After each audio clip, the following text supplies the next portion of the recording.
सोमवार और मंगलवार को 49 किलोमीटर के येलो लाइन पर मेट्रो रेल चलाई जाएगी।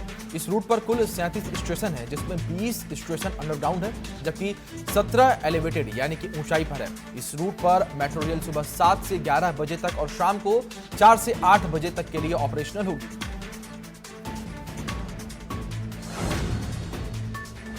दुनिया के नंबर 1 टेनिस खिलाड़ी नोवाक जोकोविच रविवार को हुए यूएस ओपन के प्री क्वार्टर फाइनल में एक महिला अधिकारी को गेंद मारने के कारण टूर्नामेंट से बाहर हो गए हैं। बाद में उन्होंने इंस्टाग्राम पर इसके लिए खेद भी जताया। जोकोविच ने इस घटना को काफी दुखद और गलत बताया। जोकोविच के बारे में अमेरिकी टेनिस संघ ने बयान जारी कर इसकी पुष्टि की।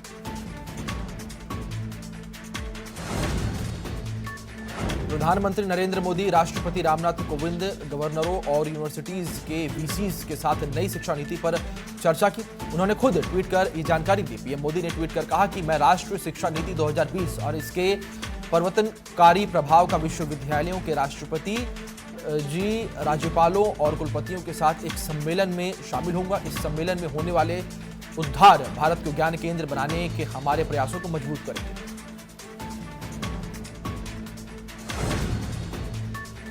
सुशांत सिंह राजपूत मामले में एनसीबी फुल एक्शन में है। ड्रग्स कनेक्शन में शोभिक चक्रवर्ती और सैमुअल मिरांडा को अपनी कस्टडी में लेने के बाद अब एक्ट्रेस रिया चक्रवर्ती पर गिरफ्तारी की तलवार लटक रही है। रविवार को एनसीबी ने रिया से पूछताछ की। इस दौरान रिया ने कई अहम बातों का कबूला। आज फिर से रिया को पूछताछ के लिए बुलाया गया है, जिसके लिए रिया एनसीबी दफ्तर पहुंच गई है। सुशांत केस में सीबीआई की तफ्तीश भी जारी है।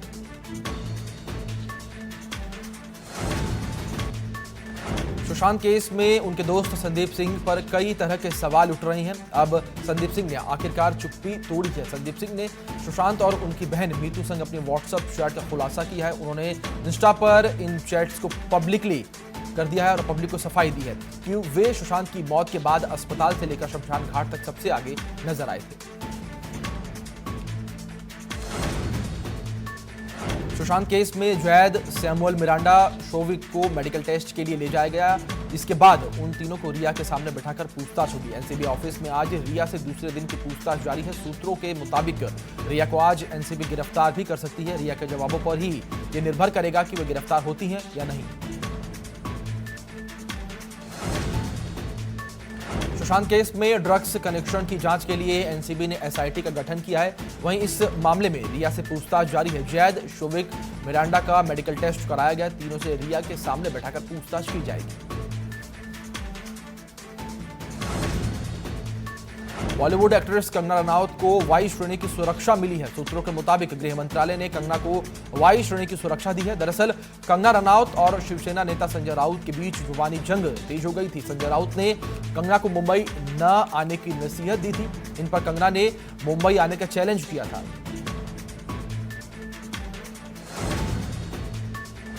प्रियंका खीमानी आज सीबीआई के सामने अपना बयान दर्ज कराएंगी। खीमानी सुशांत की वकील है।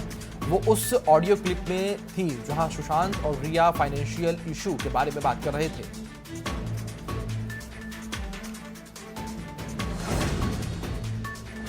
प्रयागराज में अखाड़ा परिषद की अहम बैठक जारी है। बैठक में मथुरा, काशी और को मुक्त कराने पर और ज्ञान व्यापी मस्जिद पर चर्चा हो सकती है। महंत नरेंद्र गिरी की अध्यक्षता में बैठक में सभी 13 अखाड़ों के पदाधिकारी मौजूद हैं। इसके साथ ही माघ मेले की तैयारियों को लेकर भी चर्चा होगी।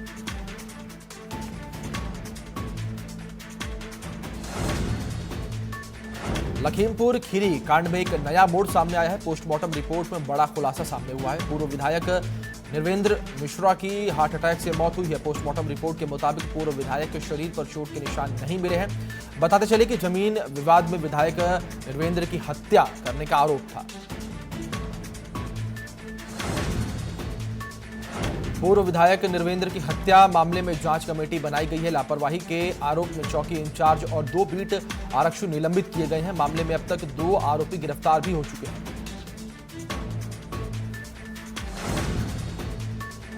गोरखपुर मेडिकल कॉलेज के बाल सेवा संस्थान में 300 बेड का कोविड अस्पताल बनाकर तैयार हो गया है। इसका लोकार्पण मुख्यमंत्री योगी आदित्यनाथ ने किया। मेडिकल कॉलेज के सुपर स्पेशलिस्ट ब्लॉक में 200 बेड का कोविड अस्पताल पहले से ही है। मुख्यमंत्री योगी आदित्यनाथ ने उनके निर्देश पर अलग से 300 बेड का कोविड अस्पताल भी तैयार हो चुका है। केजीएमयू में कोरोना संक्रमण मरीजों के लिए कोविड अस्पताल बनकर तैयार है। आज सीएम योगी ने इसका उद्घाटन किया। मुख्यमंत्री कार्यालय ने इसकी पुष्टि की है। केजीएमयू में ये कोविड अस्पताल 300 बेड का बनाया गया है। इस अस्पताल में 20 प्राइवेट रूम भी होंगे। साथ ही आईसीयू वार्ड के 125 बेड होंगे, जिसमें 40 वेंटिलेटर की व्यवस्था है। आज कांग्रेस के दिग्गज नेता सचिन पायलट का जन्मदिन है। सचिन पायलट और उनके समर्थक कुछ खास करने की तैयारी में दिख रहे हैं। सचिन पायलट अपने जन्मदिन के मौके पर एक बार फिर शक्ति प्रदर्शन करने की कोशिश में दिख रहे हैं। जन्मदिन के मौके पर सचिन पायलट फेसबुक और माइक्रो ब्लॉगिंग वेबसाइट ट्विटर पर लाइव आने वाले हैं। इस मौके पर उन्होंने अपने समर्थकों को भी लाइव चैट में जुड़ने को कहा है। श्री राम जन्मभूमि तीर्थ क्षेत्र न्यास के अध्यक्ष महंत नृत्य गोपाल दास को मेदांता हॉस्पिटल से आज छुट्टी मिल गई है। अस्पताल से डिस्चार्ज होकर वो सीधे अयोध्या पहुंचे। बताते चले कि महंत नृत्य गोपाल दास मथुरा में आयोजित श्री कृष्ण जन्माष्टमी पर्व के दौरान श्री कृष्ण जन्मभूमि पर अभिषेक के लिए गए थे। वहीं 13 अगस्त को अचानक तबीयत बिगड़ने पर उन्हें मेदांता हॉस्पिटल में भर्ती करवाया गया था। तब से लगातार उनके स्वास्थ्य में उतार चढ़ाव बना हुआ था। अमेरिका, भारत और ब्राजील जैसे दुनिया के ताकतवर देश कोरोना महामारी से सबसे ज्यादा प्रभावित हैं। इन तीनों देशों में दुनिया के 1.48 करोड़ से ज्यादा लोग संक्रमित हो चुके हैं। वहीं 3,92,000 लोगों की मौत हो चुकी है। पिछले 24 घंटे में अमेरिका में 31,073, तो भारत में 90,802 और ब्राजील में 14,606 मामले सामने आए हैं। हर दिन कोरोना के सबसे ज्यादा मामले भारत में सामने आ रहे हैं और मौत का आंकड़ा भी भारत में तेजी से बढ़ता जा रहा है। दिल्ली में कोरोना ने बीते 72 दिन का रिकॉर्ड तोड़ दिया है। दिल्ली में होम क्वारंटीन कोरोना मरीजों की संख्या 11,000 के पार हो गई है। यहां लगातार रिकवरी रेट भी घटता जा रहा है। बीते 24 घंटे में रिकॉर्ड 36,046 टेस्ट किए गए हैं।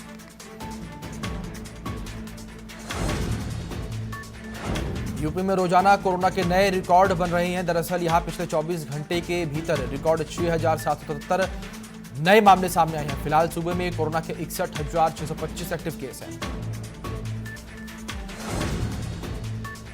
उत्तराखंड में कोरोना मरीजों की संख्या 24,000 के करीब पहुंच गई है। राज्य भर में कोरोना मरीजों की कुल संख्या 23,961 हो गई है। तो वहीं अब तक 15,982 लोग ठीक होकर घर लौट चुके हैं और अब तक कोरोना से 330 मरीजों की मौत हो चुकी है। कोरोना संक्रमण के कुल 7575 एक्टिव केस हैं।